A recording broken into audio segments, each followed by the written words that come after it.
সূরা আল মাউন।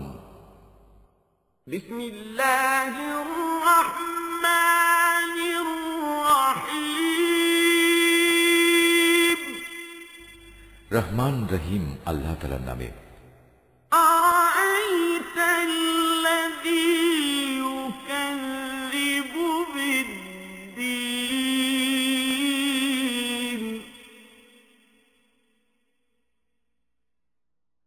فذلك الذي يدع اليتيم ولا يحض على طعام المسكين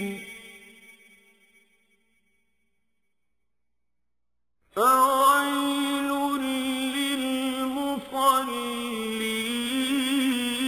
للمصلين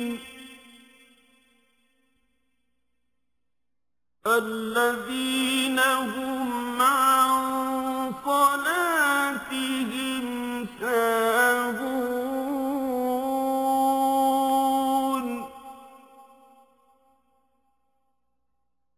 الذين هم يراءون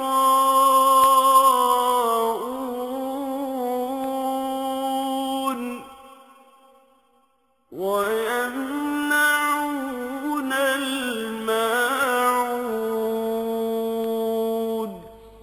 তুমি কি সে ব্যক্তির কথা কখনো ভেবে দেখেছো যে শেষ বিচারের দিনকে অস্বীকার করে?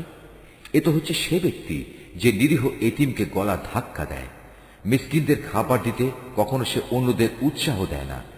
মর্মান্তিক দুর্ভোগ রয়েছে সেসব মুনাফেক নামাজির জন্য যারা নিজেদের নামাজে উদাসীন থাকে। তারা যাবতীয় কাজকর্ম শুধু প্রদর্শনীর জন্যই করে এবং ছোটখাটো জিনিস পর্যন্ত যারা অন্যদের দিতে বারণ করে।